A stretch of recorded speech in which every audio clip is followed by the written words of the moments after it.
Bye माँ, मैं निकल रही हूँ। और हाँ, भूलना मत, दोपहर के खाने से पहले दवा जरूर खा लेना। कह प्रतिभा ऑफिस जाने लगी। तभी ललिता ने उसे रोक कर कहा, यह पकड़ो टिफिन, रोज भूल जाती हो। और हाँ, पहुँचते ही फोन जरूर कर देना। मैं भूल भी जाऊँ तो क्या आप भूलने देती हो माँ? पकड़ा ही देती हो खाने का टिफिन, लाड दिखाते हुए प्रतिभा ने कहा। तो ललिता भी प्यार के साथ नसीहतें देने लगी कि वह कैंटीन में कुछ ना खाए। हाँ हाँ, नहीं खाऊंगी मेरी माँ।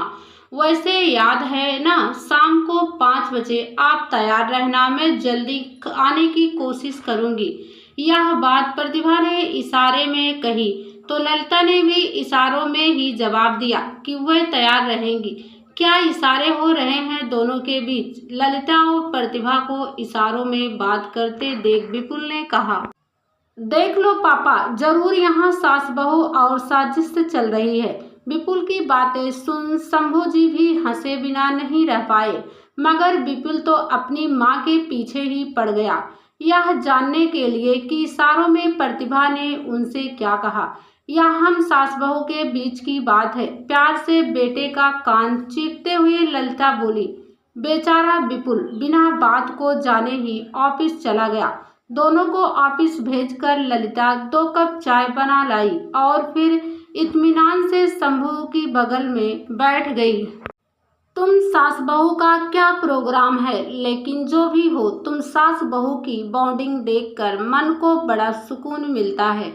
वरना तो मेरा सास बहू के झगड़े सुन सुन कर दिमाग घूम जाता है। हाल ही मैंने अखबार में एक खबर पढ़ी जिसमें लिखा था, सास से तंग आकर एक बहू 12वीं मंजिल से कूद गई और जानती हो, पहले उसने अपने 2.5 साल के बेटे को फेंका और फिर खुद कूद गई, जिससे दोनों की मौत हो गई। सच कह रहा हूँ ललिता, यह पढ़कर मेरा तो दिल बैठ गया था। शंभू जी की बातें सुनकर ललिता का भी दिल दहल गया। सोचा जरा उस इंसान पर क्या बीतती होगी जिसे ना तो माँ समझ पाती है और ना पत्नी। पिसता रहता है बेचारा माँ और पत्नी के बीच। सही कह रहे हैं आप। हमारे समाज में जब एक लड़की शादी के बाद अपना मायका छोड़कर, जहां उसने लगभग अपनी आधी जिंदगी पूरे हक के साथ गुजारी होती है, ससुराल में कदम रखते ही उसके दिल में घबराहट सी होने लगती है कि यहाँ सब उसे दिल से तो अपनाएंगे ना, अपने परिवार का हिस्सा समझेंगे ना। ज्यादातर घरों में यही होता है कि बहू को आए अभी कुछ दिन हुए नहीं कि जिम्मेदारी की टोकरी उसे पकड़ा दी जाती है।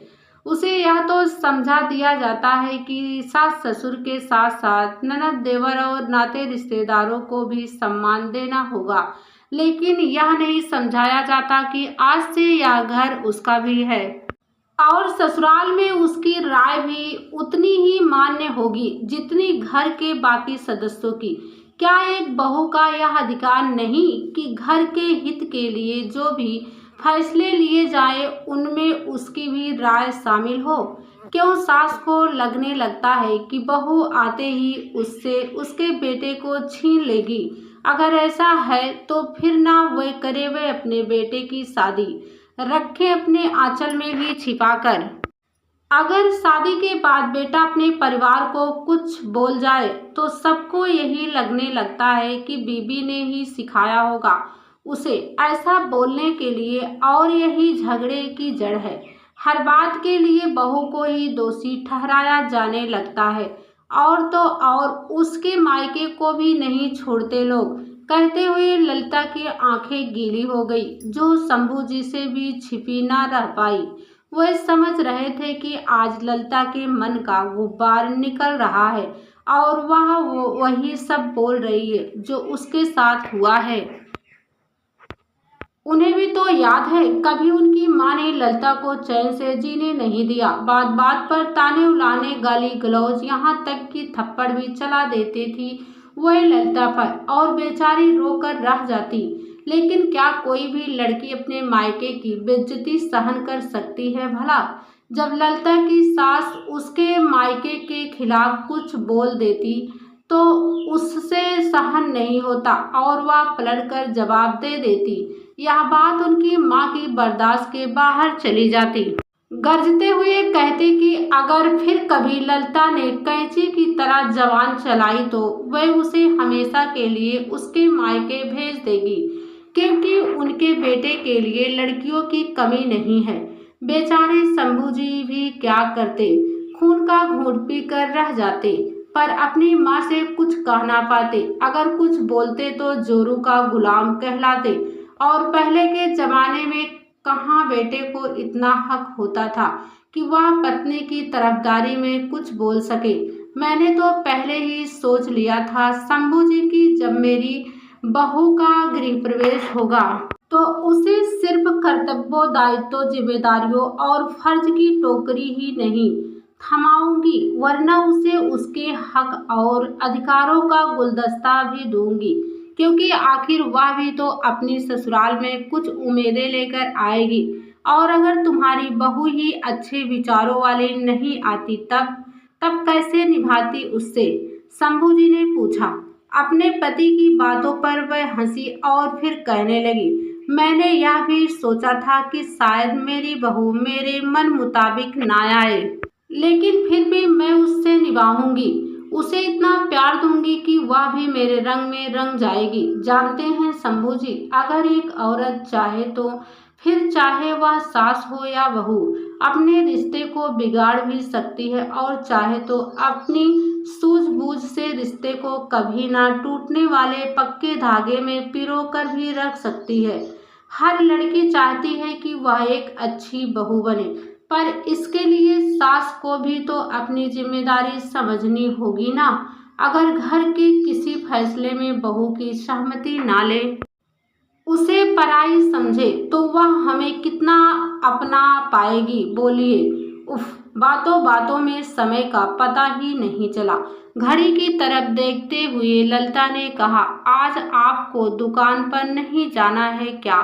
सोच रहा हूँ आज ना जाऊं, वैसे भी लेट हो गया है और मद्दी के कारण वैसे भी ग्राहक कम ही आते हैं। शंभू जी ने कहा। उनका अपना कपड़े का व्यापार था, पर यह तो बताओ कि तुम सास बहू ने क्या प्रोग्राम बनाया है, मुझे तो बता दो, वह बोले। शंभू जी के पूछने पर पहले तो ललिता झूठे सच्चे बहाने बनाने लगी, पर जब उन्होंने जोर दिया तो वह बोली, आज हम सास बहू फिल्म देखने जा रही हैं। अच्छा, कौन सी? पूछते हुए शंभू जी की आंखें चमक उठी। अरे वह करीना कपूर और सोनम कपूर की कोई नई फिल्म आई है ना, क्या नाम है उसका? हाँ याद आया, बीरे दी बेंडिंग, वही देखने जा रही है। आज आप घर पर ही हैं तो ध्यान रखना घर का। अच्छा, तो अब तुम सास बहू फिल्म देखो और हम बाप बेटे खाना पकाए, यही कहना चाहती हो ना? हाँ सही तो है। हंसते हुए ललिता बोली और फिर किचन की तरफ बढ़ गई। अच्छा ठीक है, खाना हम बना लेंगे, पर एक कप चाय और पिला दो, शंभू जी ने कहा। तो ललिता भुनभुनाई, यह कहकर कि घर में रहते हैं तो बार बार चाय बनवा कर परेशान कर देते हैं। जो भी हो, पति पत्नी अपने जीवन में बहुत खुश थे, और हो भी क्यों ना जब प्रतिभा जैसी बहू हो। शादी के 4 साल हो गए, पर कभी उसने ललिता को यह एहसास नहीं दिलाया कि वह उनकी बहू है।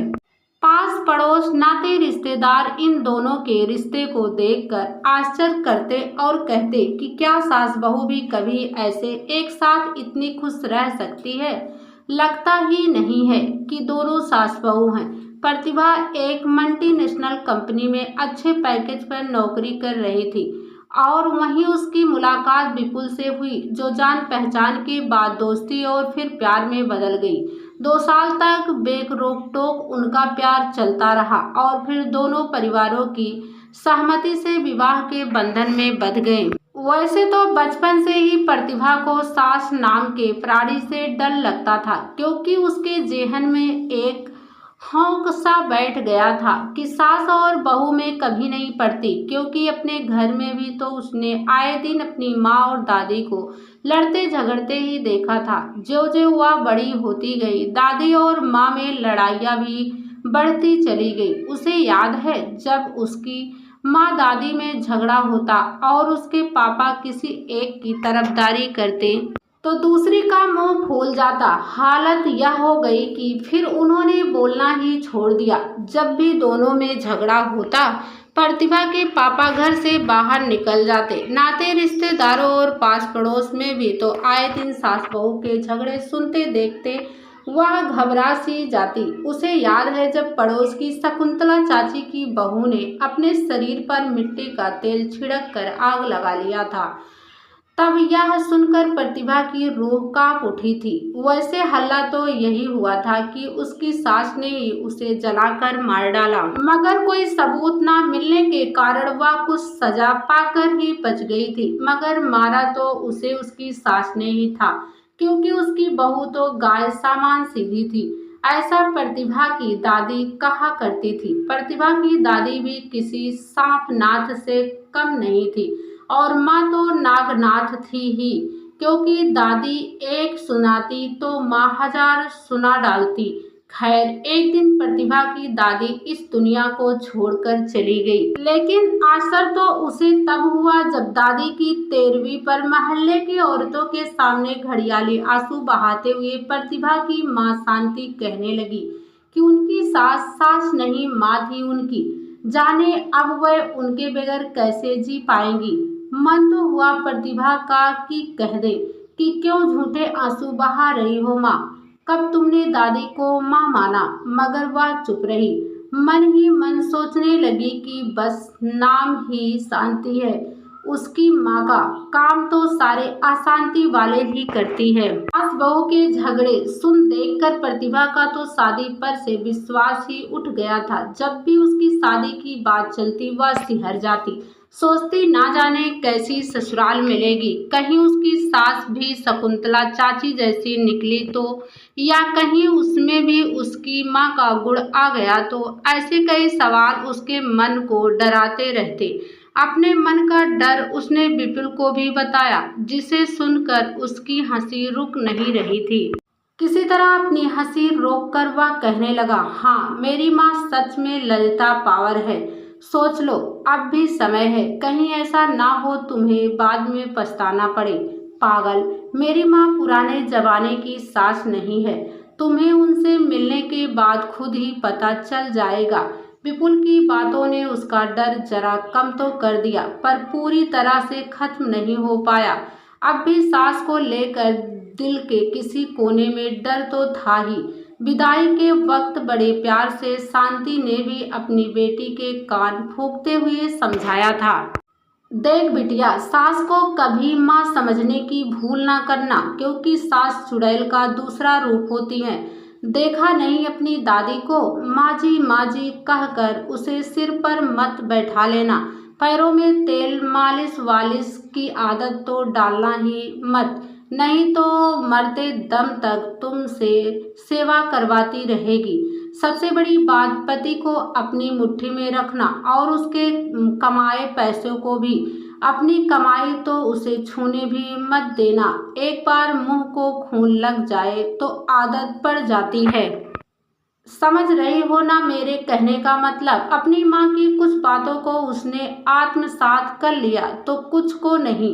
ससुराल में जब प्रतिभा ने पहला कदम रखा तो सबसे पहले उसका सामना ललिता यानी अपनी सास से हुआ।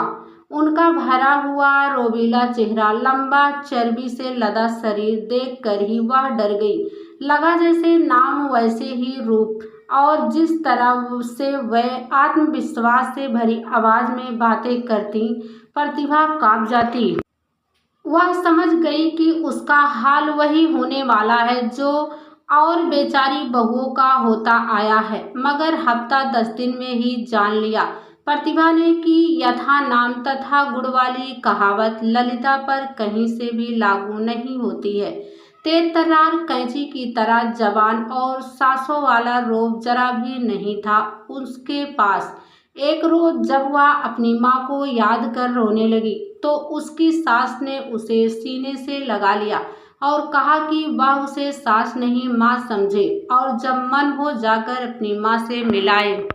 किसी बात की रोक टोक नहीं है यहाँ उस पर, क्योंकि यह उसका भी घर है। जैसे उनके लिए उनकी बेटी है वैसे ही बहू भी। और सिर्फ कहा ही नहीं, ललिता ने करके भी दिखाया, क्योंकि प्रतिभा को नए माहौल में ढलने और वहाँ के लोगों की पसंद नापसंद को समझने के लिए उसे पर्याप्त समय दिया। अगर प्रतिभा से कोई गलती हो जाती तो एक माँ की तरह बड़े प्यार से उसे सिखाने का प्रयास करती।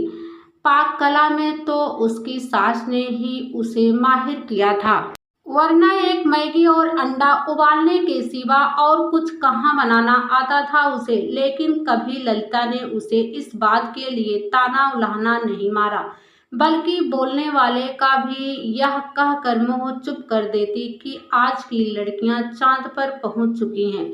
पर अफसोस कि हमारी सोच आज भी वहीं की वहीं है।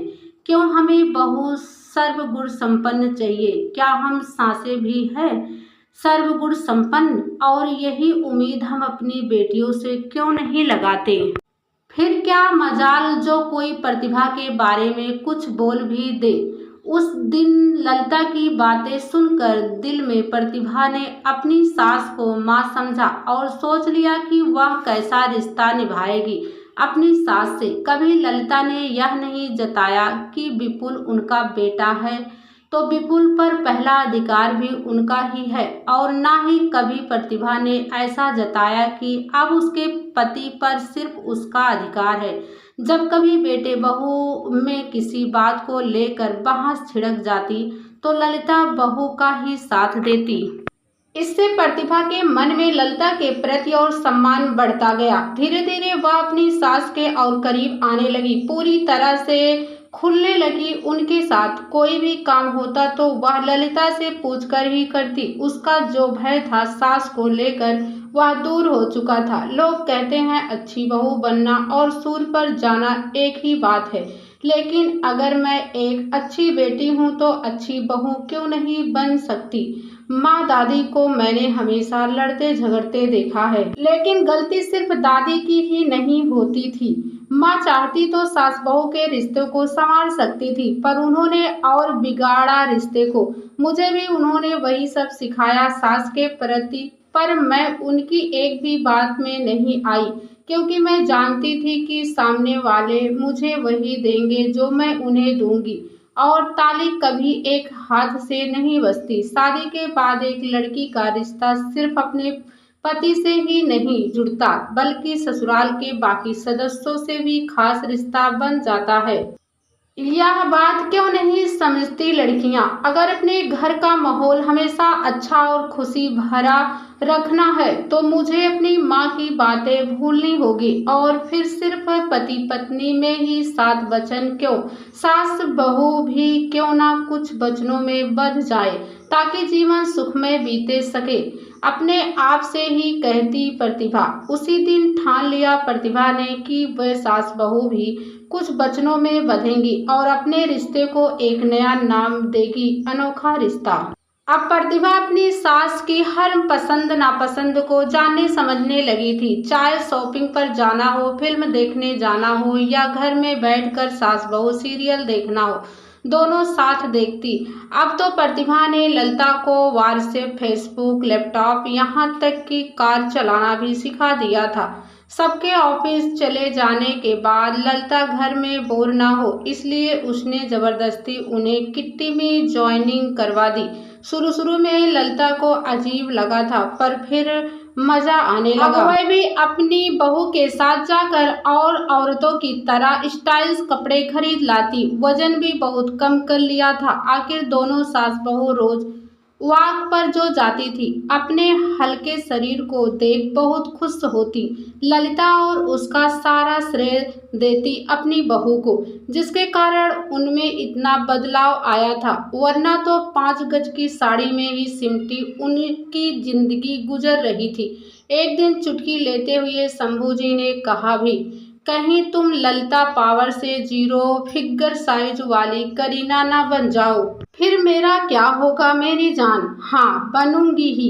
आपको क्यों जलन हो रही है? ललिता बोली। अरे मैं क्यों जलने लगा भाई? अच्छा है बन जाओ करीना की तरह, मेरे लिए तो और अच्छा ही है ना। वरना तो ट्रक के साथ आधी से ज्यादा उम्र बीत ही गई मेरी। कहकर शंभू जी हंस पड़े, पर ललिता बड़बड़ा उठी। दोनों की इस तरह की नोकझोंक देख प्रतिभा और विपुल हंस पड़ते। एक दिन जब प्रतिभा ने अपने लिए जींस और टी शर्ट खरीदी तो ललिता के लिए भी खरीद लाई।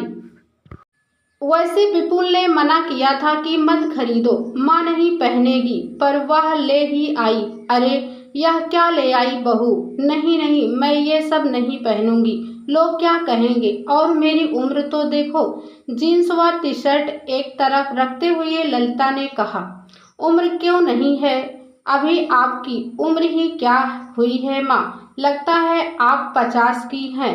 लोगों की परवाह छोड़िए, बस वही पहनिए जो आपको अच्छा लगता है, और मुझे पता है आपका जींस पहनने का मन है, आप यह जरूर पहनेंगी। हुक्म सुनकर प्रतिभा फ्रेश होने चली गई। ललिता उसे जाते देखते हुए सोचने लगी कि यह कैसा अनोखा रिश्ता है उनका।